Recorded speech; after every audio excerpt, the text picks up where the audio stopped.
never seen such desolation. I think we drove for a mile and there wasn't a building hardly standing. Nobody knew what was going on. They called the situation fluid, but fluid means that nobody knew anything. It was different. If I had done something else, I don't know what I would have done. We're talking today with Mike Day of Walker, Michigan. The interviewer is James Smither of the Grand Valley State University Veterans History Project. All right, Mike, can you start out by telling us a little bit about yourself, your background, like where were you born, that kind of thing? Sure, I was born in Napa Valley, California in September 1984. My parents decided to move to Michigan when I was about 2 years old. Dad got a job over here, lived in Whitehall and then Grand Rapids. All right, what kind of work did your father do? He's a cable TV contractor, splices underground cable. More recently he's into the newer fiber optics. Okay, so he's kind of staying with that work kind of the whole time. All right. And then, let's see, you finished high school? Yep. All right. What sort of place was Whitehall? I mean, it's not a place a lot of people too far familiar with. 2 stoplights, 3 gas stations, a bunch of cows, that's about it. Not a whole lot. Typical small town America. Everybody knows everybody. All right. What did you do for entertainment while you were in high school? Not a whole lot. Played a lot of video games, went out to the pier, swam at the beach, about it. All right. Now, how old were you when 9/11 happened, 2001? That was actually my 17th birthday, so it was my senior year in high school. So actually, I'll never forget that. When I walked into my principal's office, I decided he could tell me happy birthday, and as I walked in, he had the news on as the second plane hit. I was like, whoa, what's going on? So. All right. How long did it take before you decided maybe to go enlist in the military? Well, I had thought about it right at 9/11, but obviously I was 17, so I had to wait till my 18th birthday, and by that time I'd kind of forgotten about it a little. I actually decided the following year, I had graduated high school, was bored, not really doing anything with my life, and was kind of thinking, what am I going to do with myself? And National Guard commercial came on the radio, so thought about it for a few weeks and went, why not? Okay. Had you thought about college at that point? I had. I had done a semester at MCC at that point and then kind of ran out of money, so I'd taken some time off to get a job and save some money, but hadn't really gone back to college yet at that point. So at the point when you enlisted, were you thinking a little farther down the line that you might be able to use GI Bill money or things like that? Or that was the hope, yeah. Okay. All right. So then when do you actually sign up then? I walked in the recruiter's office April of 2003 and was off to Fort Knox by May. All right. Now, when you're joining the Guard, do you get the same kind of basic training that someone enlisting in the regular Army does? Yep, everything's the same. Okay. Now, did you do the basic training at Fort Knox, or did they ship you someplace else? Nope, did it at Fort Knox. All right. So what did that consist of? Oh, lots of getting yelled at. Running, push-ups. We did like a rappel tower. We got gassed in a gas chamber. Field training. You got gassed in a gas chamber, tear gas, or? Yeah, like CS gas. Not fun stuff, especially when your gas mask doesn't actually work. But real entertaining, actually. They make you go in, stand there for a few minutes, and pull off your mask, and then you line up, and the drill sergeant's at the door asking you questions like, what's your name, where are you from? And the last one, you're choking and coughing, and he's like, who's your favorite drill sergeant? I just pointed at him so I could get out of there. Didn't actually like him. He wasn't my favorite, but by that point, who cared? All right. Well, in general, how did the drill sergeants treat the recruits? Not real nicely. So they were not terribly friendly at all. We got there, actually, and the first drill sergeant gets on the bus and, get off my bus! And like, oh, I want to go home. Now, did most of the people stay in? Did you have washouts, or? It's real hard to wash out of today's military. I mean, they ask you right at the beginning who wants to go home, and that's just a trick so they know who to screw with right away. Unless you severely hurt yourself or are mentally unbalanced, you're going to graduate. They're not going to let you go. So. All right. Now, in general, how well did you adjust to the training and discipline process? Well, the physical part, all the actual training, wasn't so hard. What I had a hard time with is learning when to shut up. I've never quite mastered that. I'd like to run my mouth, so I did a lot of extra push-ups, but I think too much, I guess. All right.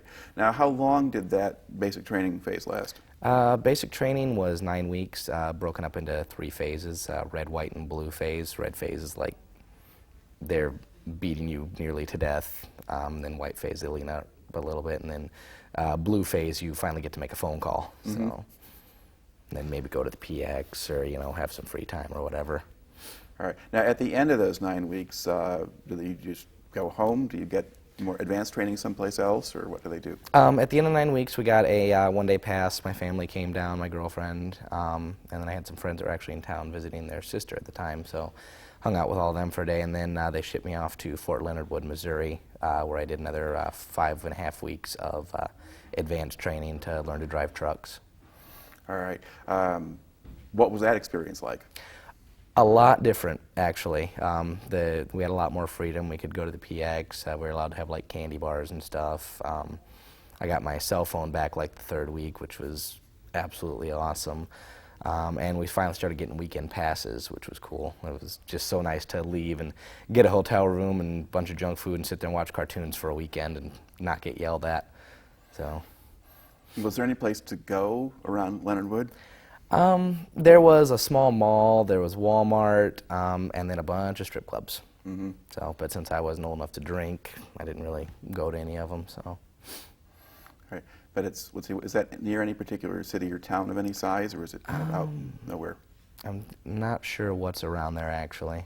So I'm trying to remember what part of Missouri it's actually in, and I don't at the moment. Yeah, it's been a lot of years, me either. Okay. All right. So you're there for those 5 weeks. You're driving, you know, your trucks. Are these, what kind of trucks are they? Or were you doing all kinds of trucks? Or? We did like 5-ton cargo trucks, and then like a tractor trailer, like a civilian semi-rig type assembly. Actually learned how to back trailers has been one of the most useful skills I've picked up in the military thus far. So. All right. You do that for 5.5 weeks, and then at that point, what happens? Well, at that point, actually during that point, I got a letter from my unit telling me a little bit about it and telling me that they just returned from Iraq. So I was like, yes, I don't got to go to Iraq right away. And then after that, came home and kind of went about my life, putzed around for a little while, thought about doing school, wasn't quite into it just yet. Got a job working for 7-Up actually, so stocking soda pop.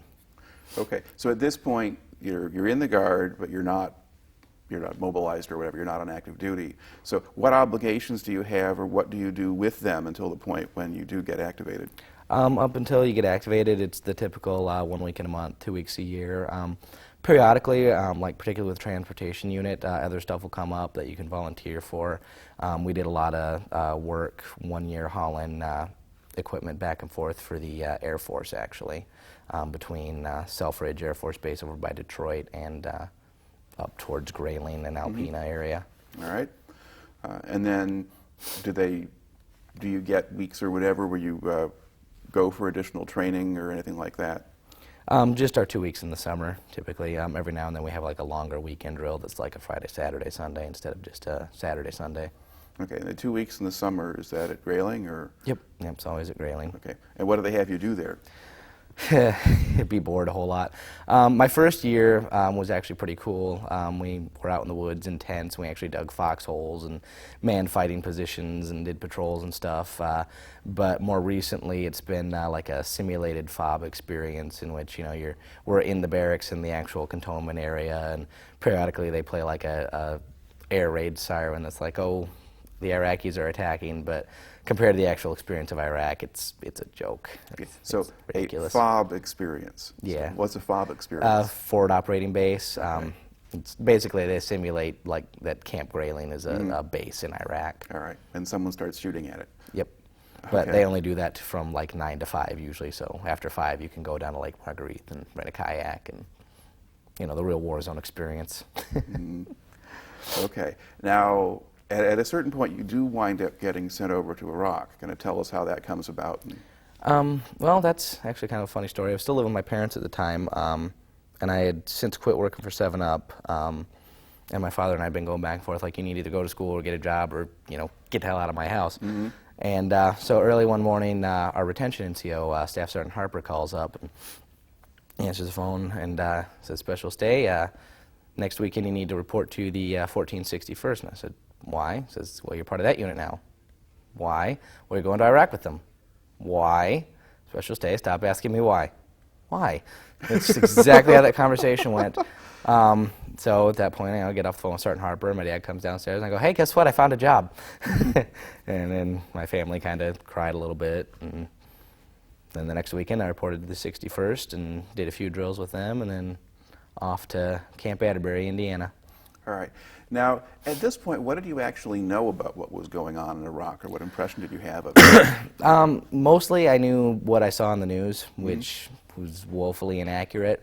So, I thought, oh, great, I'm going to go to Iraq. I'm going to be, in a tent all year, sweating to death, and I'm going to get shot at every day. Mostly I thought I wasn't so worried about the getting shot at and the actual danger to my life as the thought that, man, this is going to be really uncomfortable for a year, have to give up internet and cable TV and air conditioning and all this stuff, so, which wasn't really the case. All right. Now you go down to Camp Atterbury, and is that just a staging area at that point, or? Yeah, it's a MOB site. Like when active duty deploys, they just kind of they pick up and go with minimal training because they do it year round. When National Guard or Reserve deploys, we usually spend about 3 months training before we go. Okay. Certifying them like weapons, first aid, stuff like that. So was that what you did? Yep, a lot of first aid training, a lot of road marching. Annoyingly enough, because we're a transportation unit, so I don't really see the point. Actually, I remember getting in an argument with an NCO one time about why are we marching so much. And I'm like, well, what if your truck breaks down? Well, I'm going to hop on the next one. Says, well, what if they're all broke down? Well, we have bigger problems than road marching through Baghdad at that point. Yeah. But no, we did a lot of weapons qual, a lot of stuff that didn't make a lot of sense at the time. For reacting to an IED, it's like if you found one, the idea was that, you stop and you cordon it off and you wait for EOD, but in the meantime, everybody else gets out of the armored vehicle and walks around to look for more IEDs, which never made any sense to me. Can find out when we get to Iraq, I asked someone, hey, is this how you do things? They're like, are you nuts? Why would you get out of an armored vehicle to look for the bombs? That's what I said. But yeah, a lot of that, a lot of getting yelled at. It felt like our command was really trying to kill us. And Indiana heat is so much worse than Iraq heat because of the humidity, especially when you're wearing all that body armor all day. All right. Was body armor a standard issue? I mean, you going over there, you're all going. And what does that consist of? Well, stateside it was a little bit different. You had your Kevlar vest that has front and back ballistic plates in it. They're supposed to stop a 7.62 round. I never really wanted to test it. Ironically enough, the whole time I was at Atterbury, I always thought, I want sleeves for my vest. It was what that was my mantra. I want sleeves. So I always figured I'd get shot in the arm. But and then, sure enough, we get overseas and you get Kevlar sleeves that attach to it and wrap around, and then you get another extra Kevlar inserts for the sides because that's kind of the weak point of the vest, and then extra SAPI plates that go on. So you get another 20 pounds of armor as soon as you get over there. In addition to your helmet and all your ammo that's strapped right here and carrying a weapon and everything else. So it's quite a bit of weight and it's hot. All right. Now, what kind of weapons did you train on? A lot of people trained on different things. The officers got the M9 pistols. Most of us just had M4s and M16s though. The M4 is a shorter carbine version of the M16. The 1463rd unit I'm part of now, when they just deployed recently, they took shotguns actually, which is kind of interesting. Yeah, wasn't aware those are necessarily allowed any place, or there have been times. Well, they're a breaching tool, I guess. You use them to blow doorknobs off and kick doors open, I guess is the idea. So it's really for engineering, not for people. Yep. All right. So you go through those 3 months and so forth. Now, at that point, are you learning more about what Iraq is like, or are you still about as much in the dark as you were before? I was pretty much in the dark as I was before. The unit that we were replacing, we got in contact with, and they sent us some pictures and whatnot, but other than that, I still didn't know what to expect. All right. I was like, oh God, this is going to suck. Now, how do they go about getting you over there? Actually, surprisingly, all the old war movies I saw were really inaccurate. It's not, crammed on a C-130 for hours on end. We drove to the Indianapolis airport and hopped on a commercial flight to Germany. Got, drink service and peanuts and everything, and got off in Germany, spent about an hour there while they refueled the plane, flew into Kuwait, and then hopped a C-130 from Kuwait to Iraq, which is only about a 45-minute flight. Okay. Now, did you fly into Baghdad or someplace else? No, we flew straight into Camp Speicher, which is where I was stationed. Okay. We have an And is airfield that there. And where is Camp Speicher in Iraq? It's in the northern part of Iraq. It's right up by Tikrit. Okay. Now, what impression did you have of Iraq once you got there? It was hot. Getting off the plane and just like the wind's blowing with like a little bit of sand in it. The closest approximation I can think of is like sticking your head in an oven. Is about what it feels like. Like that door drops and it hits you and you're, whoa. But it's a dry heat, so it's not quite so bad as like Indiana would have been over long periods of time. All right. And then what did the place look like? A whole lot of nothing. A lot of stone buildings around the airfield, most of which had, you know, mortar damage and whatnot, and just you could see for miles and miles around. And having grown up in Michigan, it was really like overwhelming. Like it kind of made me weak in the knees because I'm used to, you know, looking around and seeing all this green and trees, and being able to look for 10 miles in a direction is kind of scary. So. Okay. Now, what was your unit actually having to do? We were a transportation unit, combat het. It's a heavy equipment transporter. They're designed to haul like an Abrams tank, but they'll haul just about anything, connexes, I mean, cement T-barriers, anything you want to put on them, really.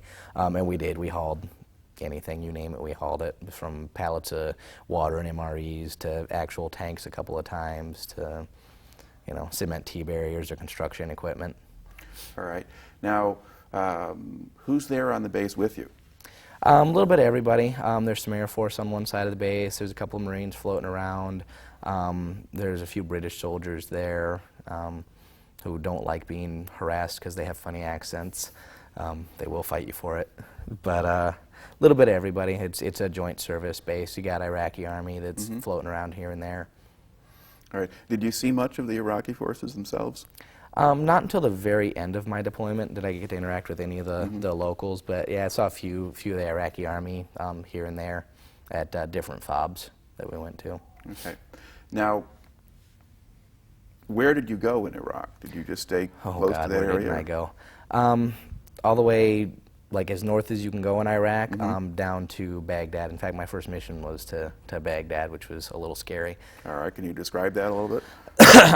Yeah, well, actually, that was once we got there, because I'm a little computer savvy, they actually pulled me out of the one of the transportation platoons and stuck me in an MWR so I could set up their computers and get their network running and maintain that, which, I mean, was well and good. I got to play with computers all day and get paid for it, and I wasn't getting shot at.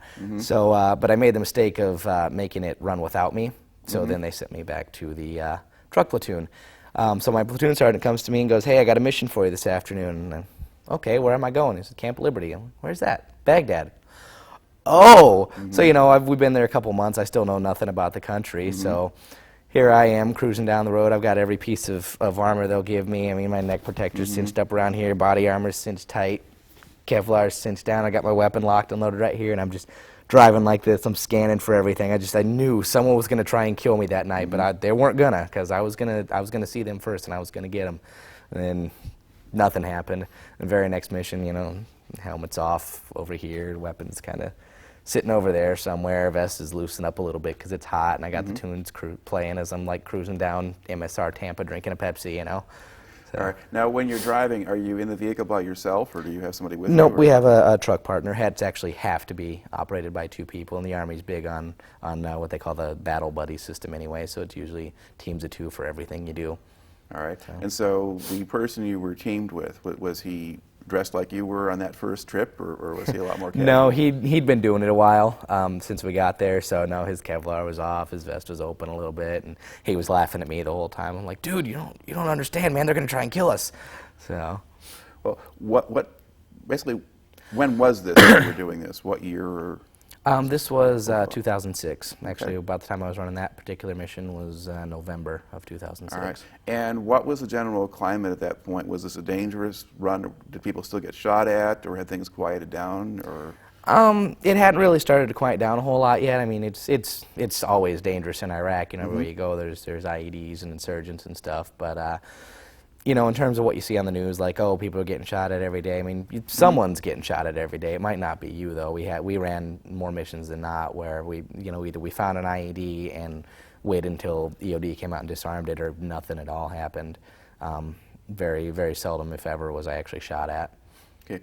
Well, how do you actually spot an IED? Just you see something suspicious by the side of the road? And Typically, yeah, something that's out of place, which in certain areas is harder than others because there's so much random junk on the side of the roads. But usually you have a gun truck at the front of the convoy, and then like through the middle you have another couple, and then one at the back. And usually the lead gun truck is like 200 or 300 meters ahead of the rest of the convoy, and they're the gunners scanning for IEDs.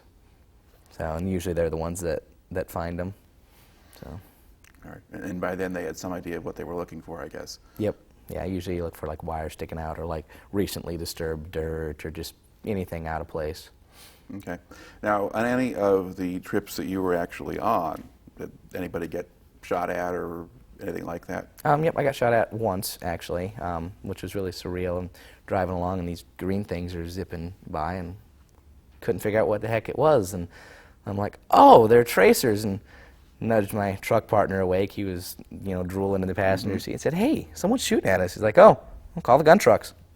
Okay, well, called up the gun trucks and said, hey, someone's shooting at me. Could you make them stop? And then a few seconds later, I heard the 50 cal on one of the gun trucks barking, and the tracers stopped. So, which was kind of gratifying, oddly enough. So served them right. They shouldn't have shot at me. It was rude. All right. Well, did any of the trucks in your unit take damage while you were doing this? Yeah, we got blown up periodically. Usually it was just in front of or just ahead of me. So my truck actually remarkably remained unscathed while I was in it. The only time it got blown up was I got pulled off the mission at the last possible second by an NCO that wanted to go, and then he blew up my truck. So I was really mad at him. Now, when a truck is blowing up, so basically an IED gets them, or do they use rocket-propelled grenades? Or usually it's an IED, and the nice thing about HETs is they're so darn huge. Typically IEDs are aimed at a level appropriate for like Humvees or like a 915, which is like a typical like cargo truck or something like that. So the HETs sit up high enough that like if a door were open, I could walk on the ground underneath it and not hit my head. So usually stuff blows right under. What really screws up the HETs is if they hit like an anti-tank mine or something, because the tire that hits it usually disappears. But the nice thing about anti-tank mines, they blow straight up, so the drivers are just stunned. But so yeah, typically HETs don't take a whole lot of damage, which is kind of nice. So even if you hit an IED, I mean, will that flatten the tire or affect the drivetrain or something like that? Yeah, it depends on how it's hit. I mean, well, when something gets hit, then what happens?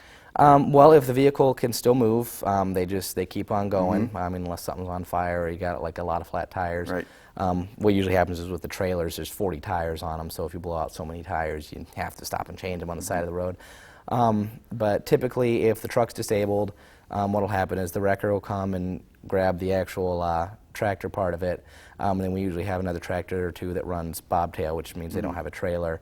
That'll come and recover the trailer, and then we keep on the mission. Right, because the devices are most likely to affect the front parts of the actual tractor itself, and whatever you're towing behind it, you can just unhook and then hook onto something else. Yep. And you're kind of prepared for that. Yeah, and you kind of hope your load doesn't get blown up some days. We've hauled like empty fuel tankers and stuff too, which is kind of frightening when you consider all the vapors in those. You got a bomb on your back. So. All right. Now, what's sort of a daily schedule like when you're up there? It varies day to day. I mean, depending on if you have missions or not. You like having missions because then you're busy and you're doing something. And you're not, and then once you get to wherever you're going, you usually get the day off after that and bum around whatever fob. But typically, if you're not running missions, the average day is, you get up at like 8 or whatever, and or you have to be at the motor pool at 8, so you get up and go have chow before that, and then you're in the motor pool for most of the morning, usually till lunch, working on trucks or doing whatever, because HETs are a pain in the butt to keep running. And then usually go have lunch, and then if you've done enough that day, you're done after lunch, because you try to get stuff done in the morning when it's not a million degrees out. And then other than that, when you're not trying to keep your trucks running, you're just kind of trying to stay sane, going to the gym, calling people at home, reading a book, whatever. Okay. Were there restrictions or limits on what kind of contact you could have or anything like that? Not typically. When someone would get injured or killed on the base, they'd have commo blackouts, so they'd cut all communications out of the base until they could notify the family, because they don't want people calling going, hey, your son just got killed. Yeah. But that only ever happened really a few times. So no, other than that, you could go get on the phone or the internet pretty much anytime you wanted. We had internet in our rooms, which was kind of nice. A bunch of us chipped in and bought a few satellites. Okay. And what kind of facilities do you actually, living quarters and stuff, do you have there? Actually, I was pleasantly surprised with what we had. We took over some old Iraqi army barracks, so we had like hardened stone buildings that were affectionately referred to as the crack houses. So you could tell anybody on Speicher, where do you live? Oh, the crack houses, and they'd know right where you were at, because they were horribly dilapidated. They'd be condemned stateside, but they were 5-star accommodation where we were at. We had a big water tank on the roofs, so we had like a shower that operated, and some of them even had an actual working toilet. Ours didn't, but usually they were divided up into like 5 rooms. Each one had like a window air conditioning unit, and then a mini fridge. Most of us had mini fridges anyway. And we had like 5 channels of the Armed Forces network that we could get in there, and really wasn't too bad. So actual mattress. So it was more civilized in a way that you might have expected. Oh, yeah, definitely. All right. And you're talking about maintaining the trucks. Did the dust and things like that cause a lot of problems for the machinery? Or? Oh, yeah. Yeah, the sand is really bad. Like stateside, how you'd have to like grease a hat like maybe every 6 months to a year, you were doing it every couple of weeks there, and there's 8 billion little grease zerts all over those things, so it sucked. Did you get to the point where some of the equipment just wasn't usable anymore, or did you manage to keep it going? We had really awesome maintenance. Actually, when we inherited the trucks from the unit we replaced, and when we got there, they had a lot of them that were broken and deadline. They weren't serviceable. And by the time we left, we had about, I think, 3 trucks throughout the entire unit that weren't running. So now we were really on top of maintenance. It's something the unit really hammered. So, which kind of drove us nuts sometimes, because we didn't want to always be working on trucks. All right.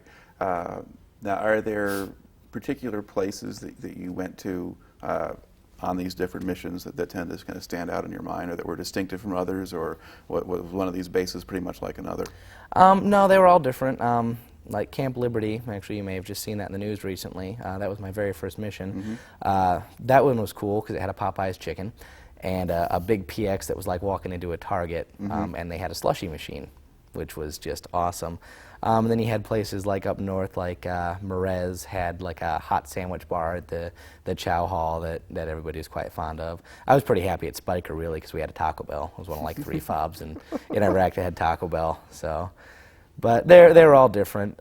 Camp Anaconda was awesome. They called it Club Anaconda because it had like 2 pools and a movie theater and like a Baskin Robbins and all this craziness. So, but yeah, they're all different. Okay. How much did you actually see of the civilian population, whether you're going up and down the road or in any of the bases or anything like that? Not as much as you might think. Usually whenever we rolled out of Speicher, there were little kids, running around out there, and we used to throw them candy and stuff. About the only civilian population you'd see is sometimes you'd be driving down the road and you'd see like the sheep farmer out like herding his flock or whatever. But unless you're driving through like a major population center, like Mosul or something, you didn't see a lot of them. So Mosul was really kind of heartbreaking to drive through. It looks like it used to be such a nice city, but now it's all bombed out and destroyed, and bits of it are kind of still smoldering, and there's just people kind of living amongst the rubble. It's horrible. Did you ever go into Baghdad, or did you just kind of stay outside of it? Just kind of on the outskirts, so right out by Camp Liberty. So I wanted to see the Green Zone, but I've heard it's really nice. They're kind of like an active duty post nowadays, but never quite made it. Okay. Now, how long did they have you out there? We were in country 11.5 months. All right. Was that kind of a standard length for a tour for a unit? Or? For National Guard, yeah. The regular Army, their tours got extended. Actually, while we were there, they extended them to 15 months. So we kind of teased the engineers that lived across the street from us, like, haha, you guys got to stay longer. They didn't like us a whole lot. All right. Was there much of a difference between the regulars and the Guard? Did you pretty much blend together, or? Yeah, unless you really got to know like the patches and stuff, because like our unit patch is a Michigan National Guard patch. I mean, Army's Army. You know, you could tell like the Marines from the Army, the Air Force from the Army by the uniform. But now, unless you're like, hey, you active duty or reserve or whatever, no one really knew and no one really asked. But it wasn't the case where the people who were on active duty just looked down on the Guardsmen as, you know, inferior or anything else like that. Occasionally, I mean, you know, they'd tease us and whatnot, like, oh, nasty Guard, or, you know, 1 week in a month, but we'd always shoot back with, yeah, it's been kind of a long weekend here, hasn't it? But, you know, it's usually good-natured. Typically, it's, you know, you're doing the same job and, you know, wearing the same uniform, so you get the respect. Okay. Now, when you came into Speicher originally, your unit is coming in together as a unit, and is the unit you're replacing already gone? Is there a changeover? Nope, the unit we replaced was there for like another 2 or 3 weeks, kind of showing us how to run everything. We ran missions with them, you know, showed us how to run like the TOG, you know, where the chow hall is, that kind of stuff. So, yeah, they trained us for a couple weeks and then went, good luck, and went on home. All right. So it is a fairly orderly kind of process in there, because part of that kind of question has to do with practices in some of the previous wars where they would rotate people out on an individual basis. I mean, in Vietnam, you had a lot of that happening, and often for relatively short tours, and so you didn't have much continuity or camaraderie or a lot of other things like that. But basically, you had your same whole group, and these are the guys that you trained with, and you stayed together, you served together, and then you come home together. Yep, which is good for camaraderie. I mean, you've been with these guys for however long, but my experience with that's a little different, mostly because I didn't actually like the 61st, even well before I got there. I always used to say I'll deploy with any unit in the state but the 61st, and then sure enough I get cross-leveled into the 61st, but most of the guys were pretty cool. Actually, there was only about 80 people that were actually from the 61st. The other like 220 of us or whatever were all cross-levels, so they like patched this unit together. So. But, you know, it's the camaraderie's there, you know, it's like brothers. It's like, you know, I may not like you, but I will defend you to the death, you know. It's everything they say in war movies. Right. So these guys may be assholes, but they're my assholes. All right. Are there particular incidents or people or things that kind of stick in your mind about the experience over that kind of come back to you that you haven't mentioned here yet? Actually, one thing that really sticks out in my mind was my last couple of months there. I got pulled out of the truck platoon again and got tasked with running what we called Area 51, which was like a TCN staging yard. Nowadays we have a lot of third country nationals like Turks and Kurds and stuff doing a lot of our hauling for us. People seem to want to blow them up less for some reason.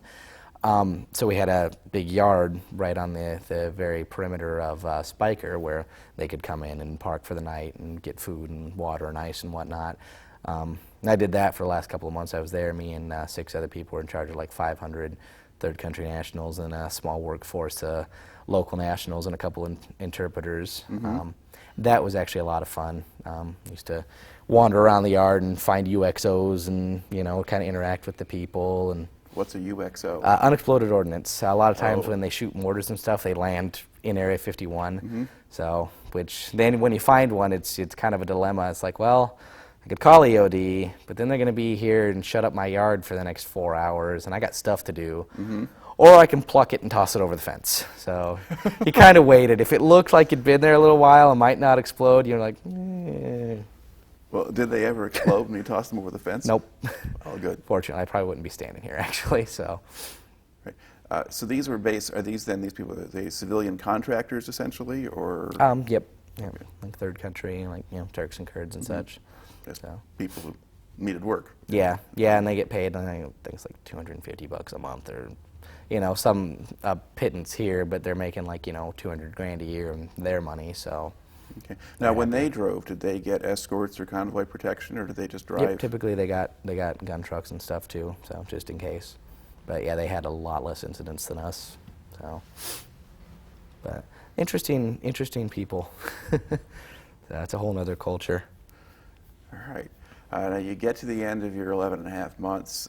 Now, when you come back from that, then do you get to go off active duty, or do you stay on for a while, or how does that work? Well, when we came home, is what we did is, like, the last 2 weeks we were there, we trained the new guys, obviously, turned over all our trucks, all our equipment, and everything, and then we came back, right back to Atterbury, which no one was real happy about.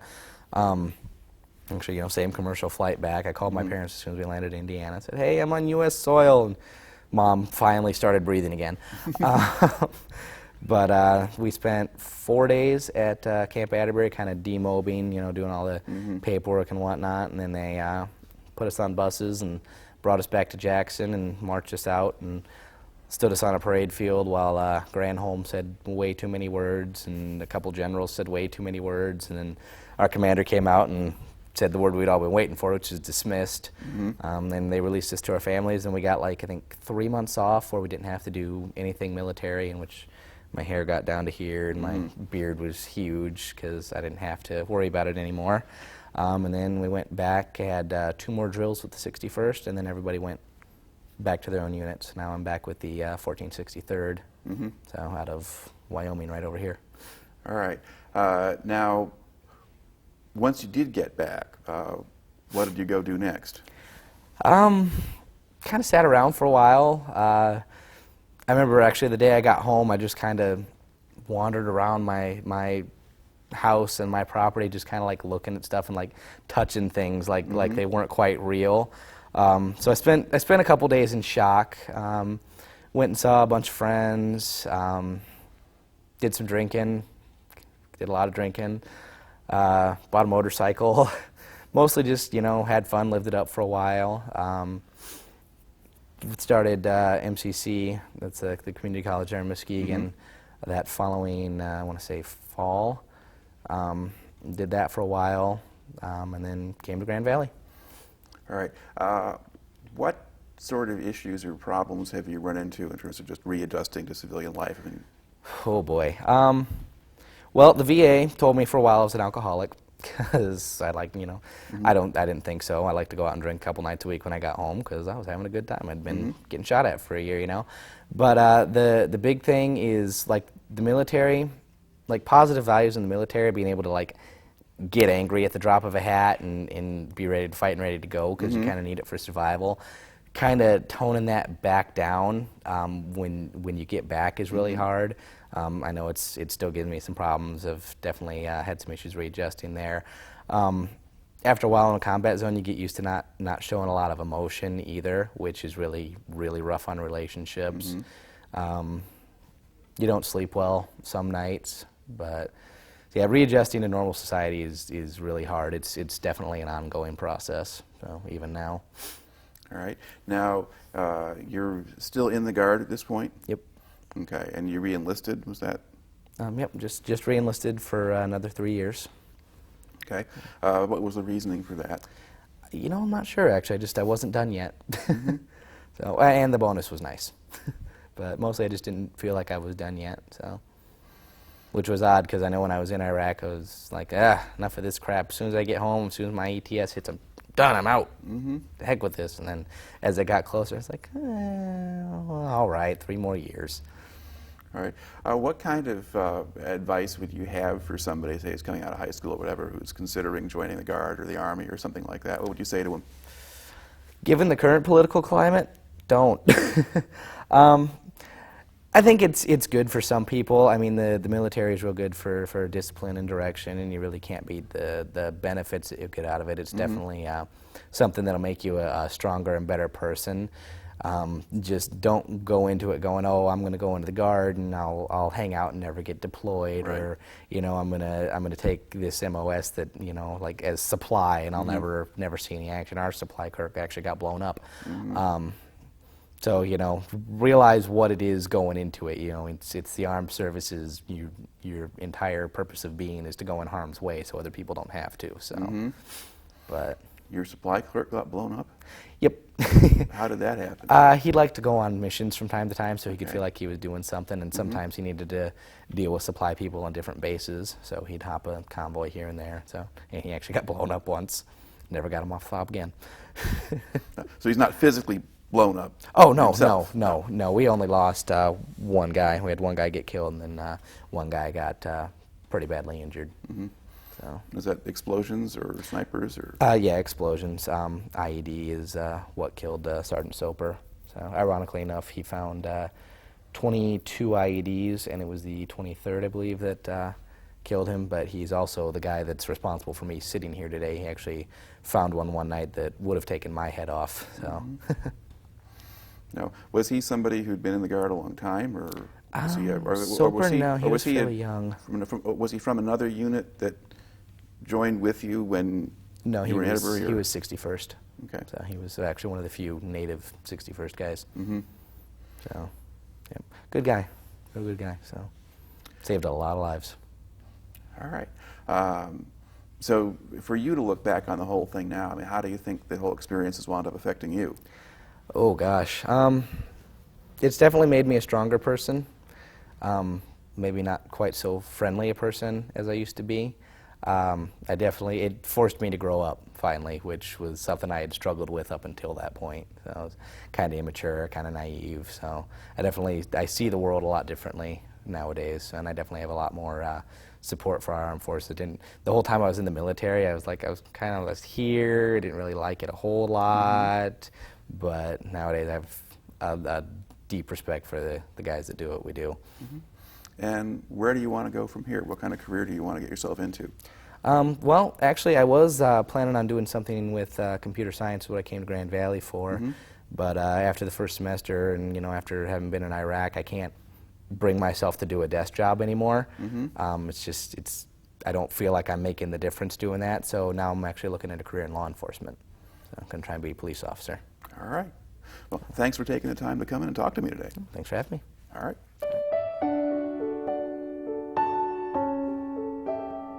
I never seen such desolation. I think we drove for a mile and there wasn't a building hardly standing. Nobody knew what was going on. They called the situation fluid, but fluid means that nobody knew anything. It was different. If I had done something else, I don't know what I would have done.